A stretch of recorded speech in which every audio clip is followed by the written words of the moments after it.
तो बच्चों हम आपको पढ़ा रहे हैं आज अक्क महादेवी जो साउथ की कन्नड़ की कवयित्री थी और इनकी रचनाएं इतनी अच्छी थी कि सब लोगों ने इनको अनुवाद किया, इंग्लिश में भी अनुवाद किया, हिंदी में भी अनुवाद किया। जो चैप्टर हम पढ़ रहे हैं ये कन्नड़ भाषा में लिखा हुआ है, लेकिन हिंदी भाषा में भी इसको अनुवाद किया गया, ट्रांसलेट किया गया और हमारे सिलेबस में डाला गया। क्योंकि ये आजकल जो माहौल चल रहा है ना, हम मनमुखी हो रहे हैं और हम गलत रास्ते पे चलते जा रहे हैं, उनके लिए ये चैप्टर अमृत का काम करेगा अगर आप इसको ध्यान से पढ़ो और अपने जीवन में उतारो। तो हम आज फिजिकल उसका रिलीफ और फिजिकल कंफर्ट, हमें भौतिक आराम चाहिए, उसके पीछे भाग रहे हैं, नेचर से दूर हो रहे हैं, तो बीमारियां हो रही हैं, बहुत सारी बीमारियां हो रही हैं। ये सब कारण, बुरी बुरी आदतें बच्चों में पड़ रही हैं, वो सब आदतें हमें भौतिक चीज़ों से मिल रही हैं। तो हम वो कहती हैं इसमें अक्क महादेवी, एक वचन पहला है इनका, उसमें बोली है वो कि इंद्रियों पर नियंत्रण करो। दूसरा वचन है उनका कि वो अपने प्रभु शिव मल्लिकार्जुन से कहती हैं कि मेरे से सब चीज़ें छीन लो, पर मुझे आप मेरे मन में रहने चाहिए,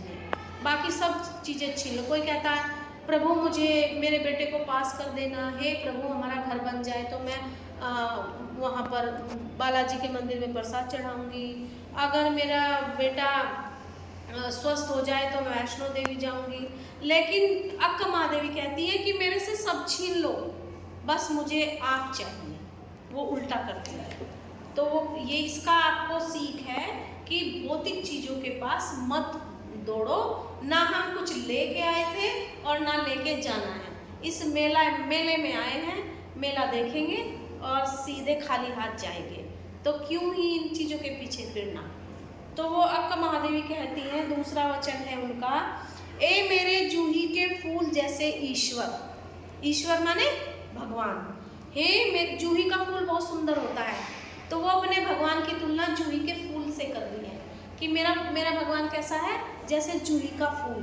तो वो कहती है, हे मेरे जूही के फूल जैसे ईश्वर, मंगवाओ मुझसे भीख।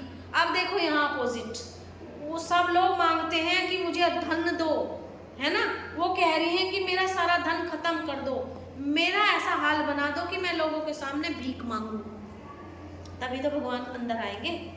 तो वो कहते हैं मंगवाओ मुझसे भीख और कुछ ऐसा करो कि भूल जाऊं अपना घर पूरी तरह, मुझे मेरा घर भी भुला दो, मुझे बस ईश्वर याद रहे, अपना घर मोह माया, मम्मी पापा, मेरा बेड, मेरा रूम, मेरी गाड़ी, मेरा कंप्यूटर, मेरा मोबाइल, है ना।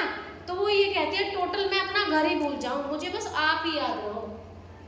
इस कविता को समझना, कितनी सुंदर कविता है ये, कि कुछ ऐसा करो कि भूल जाऊं मैं अपना घर पूरी तरह, मुझे अपना घर तक भी याद ना रहे, और जब मेरे पास घर नहीं तो मेरे पास खाने को नहीं है तो मैं लोगों के सामने भीख मांगती फिरूं। मुझे भीख मांगने का मतलब है कि मेरे अंदर जो घमंड है ना, प्राउड, वो टूट जाता है, तभी तो कोई दूसरे के सामने हाथ फैलाता है। जब तक हमारे अंदर घमंड है हमें प्रभु नहीं मिलेंगे, ईश्वर हमें तभी मिलेंगे जब हमारा अहंकार टूट जाएगा। तो कहती हैं झोली फैलाओ और ना मिले भीख। अब वो ये कहती हैं कि आप मुझे इस हालत में पहुंचा दो कि मैं भीख मांगती फिरूं। इससे भी आगे फिर वो ये कहती हैं कि मैं भीख मांगने जाऊं और मुझे भीख भी ना मिले, लोग मुझे भीख भी ना दे। क्यों, ये देखना अभी। कोई हाथ बढ़ाए कुछ देने को तो वह गिर जाए नीचे, कोई मुझे मैंने हाथ फैलाया भीख मांगने के लिए, कोई मुझे देने के लिए कर रहा है, लेकिन वो मेरे हाथ में ना आए, उसे वो नीचे गिर जाए, मुझे इतना गिरा दो, मुझे इतना, अपने आप मेरे अंदर तभी आओगे जब मेरे पास कुछ भी नहीं रहेगा। इवन मैं भीख मांगूं और भीख मांगने के बाद भी मुझे वो भीख मेरे हाथ में ना आए, वो नीचे गिर जाए। और यदि मैं झुकूं उसे उठाने के लिए, जिसने मुझे भीख दी है ना वो नीचे गिर गई, और नीचे गिरी हुई को मैं झुकूं उठाने के लिए तो कुत्ता आकर उसे खा जाए, उसे उठा के कुत्ता खा ले। पहले में उसने कहा कि हे भूख मत मचल, तो ये इंद्रियों पे कंट्रोल है कि मुझे भूख लगी है और मेरे पास कुछ नहीं है, घर बार में वो पहले ही कह चुकी भूल जाऊं मैं, और मैं फिर खाने के लिए भीख मांगूं, भीख में मिले वो भी नीचे गिर जाए, और जो मैं उसे झुकूं उठाने के लिए उसे भी कुत्ता ले जाए, तो भूखी रहूंगी ना? तब ईश्वर आएंगे अंदर। यदि मैं झुकूं उसे उठाने के लिए तो एक कुत्ता आ जाए और उसे झपट कर छीन ले जाए मुझसे, कवयित्री कहती है। देखो किसी की कविता ऐसी पढ़ी नहीं होगी ना। तो कवयित्री कहती है कि हे प्रभु मेरे लिए ऐसा करो, तो मैं अपनी सारी इंद्रियों पे कंट्रोल करूं, और उस टाइम ना मेरा कोई घर है, ना बार है, ना कोई रिश्तेदार है, ना मम्मी पापा है, ना धन दौलत है, सिर्फ और सिर्फ तब ईश्वर है, तब ईश्वर मिलते हैं, तब ईश्वर साक्षात करते हैं। ईश्वर ने तो हमें यहाँ धरती पर भेजकर माया जाल में फंसाया है कि मुझे भूल जाओ, और जो ज्ञानी है वो ये सब छोड़ के ईश्वर की तरफ भागते हैं। ऐसा नहीं है। तो ये इस पॉइंट 2 जो है इनका वचन, इसमें वो ये कहती है कि मेरे पास से सब कुछ चला जाए, बस ईश्वर का नाम मेरे पास रहे।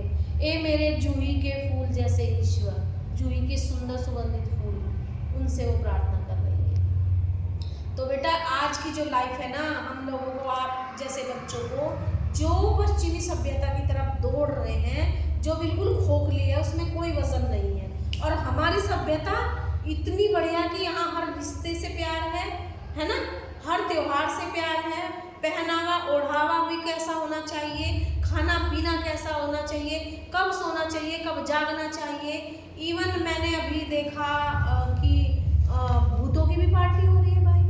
वो भूतों की पार्टी, हमारे यहाँ तो देवी देवता पूजे जाते हैं, अब भूतों की पार्टी में क्या संदेश देगी कि हम भूत बन जाए? यही तो भाई पश्चिमी सभ्यता के पीछे इतने मत दौड़ो कि हम अपने आप को ही भूल जाए कि हम क्या हैं। ईश्वर से लो लगाओ, अपने आप को गंदगी से बचाओ। Thank you.